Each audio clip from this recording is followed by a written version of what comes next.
We have some surprising Texans news to report today. Nick Caserio calling out comments said yesterday that they are not down to their top three. They're actually wide open for their pick selection at 25, a week away from the NFL draft. A lot to talk about here on Texans Digest, but if you're new to the channel, hit that subscribe button. We are this close away from 1,000 subs, about 70 away. It would mean the world to me if you hit that subscribe button. Stay up to date with all Texans news.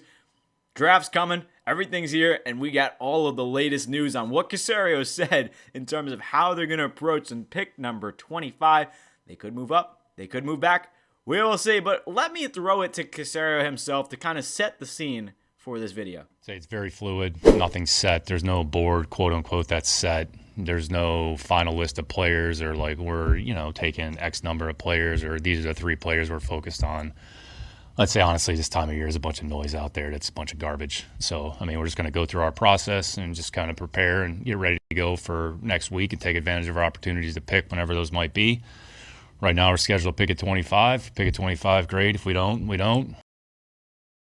So basically, Nick Caserio is not happy with everyone saying that they're down to three offensive linemen. And it's funny to speculate, but do you think he's saying that because maybe they are down to their final three and he doesn't want anybody to know that those are the three guys that they're after? Or is he actually being smart about this and looking at everything in the first round? He also made a comment on lower level schools and how we don't know if they'll translate to the NFL. So it's just funny to see him and Coach DeMeco Ryans kind of figure out who they want on the team and what's going to fit their regime in terms of their coaching and who's going to fit the mold of the DeMeco Ryan system, right? So most likely it looks like offensive line is the ideal candidate, but their draft board's pretty small, so they have an ideal amount of players that they want to select. And we'll get into who that's going to look like in each round, but I think it's funny that he kind of took a shot at Gray Zabel considering he's from a lower level school in North Dakota State, so doesn't play the same amount of talent. But again, they also drafted Jalen Pitre a few years back, so it's always fun to speculate. But looking at the first round and kind of who they could go get, it's definitely interesting to look at it. Membu's not going to drop. I don't think Kelvin Banks is going to make it to 25 unless they want to trade up. Josh Simmons has that injury. Gray Zabel just said it. He's from a not the best school at North Dakota State, but he could turn out in the NFL. And then defensive tackle has also been a need for the Texans. Kenneth Grant, Derek Harmon. I don't necessarily love that pick because they just picked up Sheldon Rankins. I would much rather it be a tackle or a tackle in Cornerly or Tyler Booker. I love those two options as well. Even Emeka Egbuka. I would love for Emeka Egbuka to fall. I think that is the pick for the Texans. My number one pick off the board, Emeka Egbuka. And then I'm really loving Josh Cornerly. But if you look at here, they think Cornerly's going to be a second-round pick. And I honestly love Donovan Jackson. The whole idea to me of trading out of the first round, getting Donovan Jackson, the only reason I would do that is if Kelvin Banks is gone and Emeka Egbuka are gone. Donovan Jackson is honestly a steal in this year's draft if you can get him in the second round. So why not trade back, get a few extra picks, but look towards what you want. You can target Quinshon Judkins. You do need a tight end as well. The Texans need a lot. We've talked about this throughout the draft and what they want to do. But it's a matter of how can they do it. Because you need to be so specific about the way you draft. And Caserio seems to be, not only do we know he has what it takes trading up for Will Anderson in the CJ Stroud draft. So it's definitely, we're going to see a lot of things from Nick Caserio. With a smaller draft board, we could see them be a little more aggressive. But honestly, if there's a couple guys that they don't like for the picks that they have, like at 25, if nobody's available, Kelvin Banks is gone, everyone else is gone, they might just trade back and then get Donovan Jackson in the second round. So we're always looking at everything Caserio said. You got to make the decisions on the best of the team. But this was basically in comments to the contracts that are going to be expiring and all the one-year deals that he got this offseason with Trent Brown and Cam Robinson. So I think he's doing the right thing. And it's part of the process with trying to rebuild this team and rebuild the offensive line. You need the offensive line depth, which is why I was interested when he said that is bogus. Throw that out the window completely. And again, that could just be him saying that, and they're still going to take one of those three players because we've seen so many different times, and whether it's first overall, teams are like, yeah, we're not taking Bryce Young. We're not taking Bryce Young. Not that they said that, but there's been things in the past where teams have said, oh yeah, we're not taking this player, and then they take him first overall. So I just think it's funny the way things kind of shape out in terms of how the media works, and they try and get Caserio to say something like, oh, we want this player. But what do you expect Nick Caserio to say, to be completely honest? So I think it's always tough to kind of think about what they want to do. But we never drafted for a need around here, and I love that mindset. You do not want to pull another Kenyon Green where you draft a position just because you need a guard, and that's definitely not a good idea for Nick Caserio. I think, unfortunately, Kenyon Green didn't pan out, but Nick Caserio has found a lot of studs in the middle rounds. You look at Nico Collins, you look at Christian Harris in the third. I mean, there's been so many picks later in the rounds. Even Kamari Lassiter in the second. You got Kalen Bullock in the fourth last year. I mean, there's a lot of promising picks in the later rounds that I don't know how it's going to shape out. Like, you could even put back up on the screen looking at first round, second round. Do they wait and get Donovan Jackson in the second round? You got Cornerly there as well.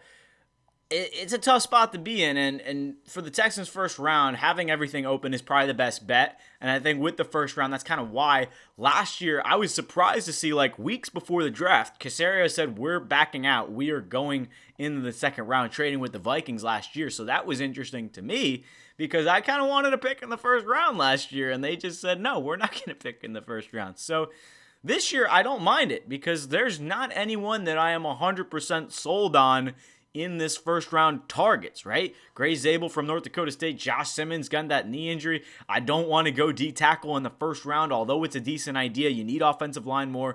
I would rather Emeka Egbuka just because you've seen that 1-2 combo of what Jamar Chase and Joe Burrow have. I think that's something special. So why not go out and get your college quarterback, his college wide receiver? I mean, that's just what I love. I don't think Egbuka will drop. If he does, that's my 100% snag him. Even if he falls to 20, I mean, I'm trading up to get him. I don't care. Anything it takes to get Egbuka on the team. That is my personal opinion. I don't know if Caserio does it. They could be looking for tackle. If Kelvin Banks falls, you have to look at the best options, and that's what Nick Caserio is saying on this draft board in terms of what they're focused on is pick number 25. We're going to get the best football player available. We are going to draft who we think can win games for us and be the best player to fill in right away. Our draft board is smaller than others, and that is okay.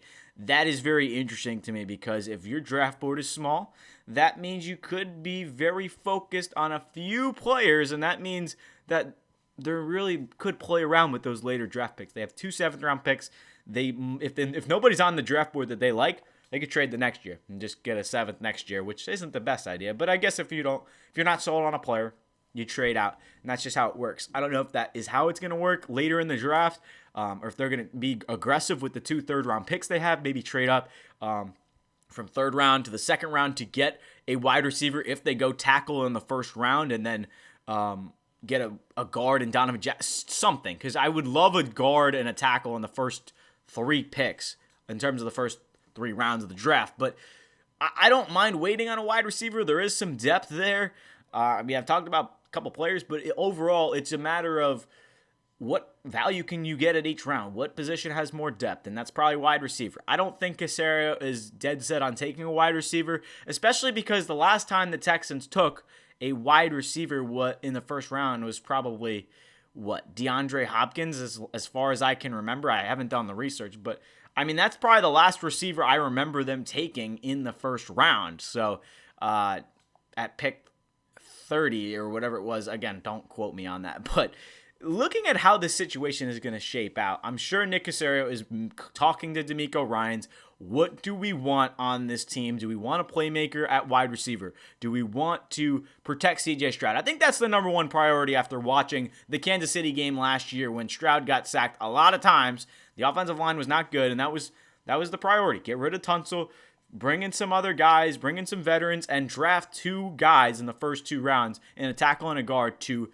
reshape your offensive line, replenish the position, right? Because you have Laken Tomlinson, who's 33. He's not going to be a long-term answer. Go ahead and draft Donovan Jackson, a young stud, to fill in halfway through the year, learn under a veteran. And then for left tackle, you could draft anybody, really. You could get Cornerly, you could get Kelvin Banks, you could get anybody. So even if it's Booker in the first round and you go out and get somebody else in the second, I mean, everything can work out. But it's a matter of what do you do? This is where the speculating comes in for me, and I could say as much as the things that I would like them to do. I just don't know if they do it. So my first round pick is Emeka Egbuka. If he's not there, I'm growing more in love with Josh Cornley.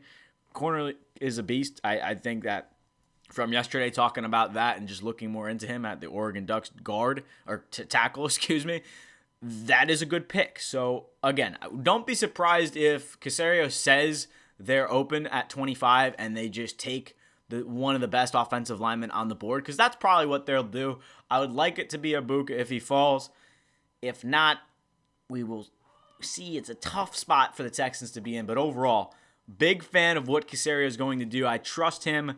Depending on what they do, he knows a lot more of the middle round selections than I do in terms of the players that they've scouted all season long and just their department of analysts and research, and they know what they're doing. So, Caserio, I trust you, man. Good luck next week, and we'll probably do a draft reaction as well. But thank you guys so much for watching. This has been a fun episode just to kind of speculate as to what the Texans do, especially with the comments from the media, from Nick Caserio himself. Hopefully you enjoyed that little soundbite. But thank you guys so much for watching. Hit that subscribe button if you're new. Again, so close to 1,000 subs. Stay up to date with Texans News Daily. I'm Mike Zanetti. We'll see you in the next Texans video.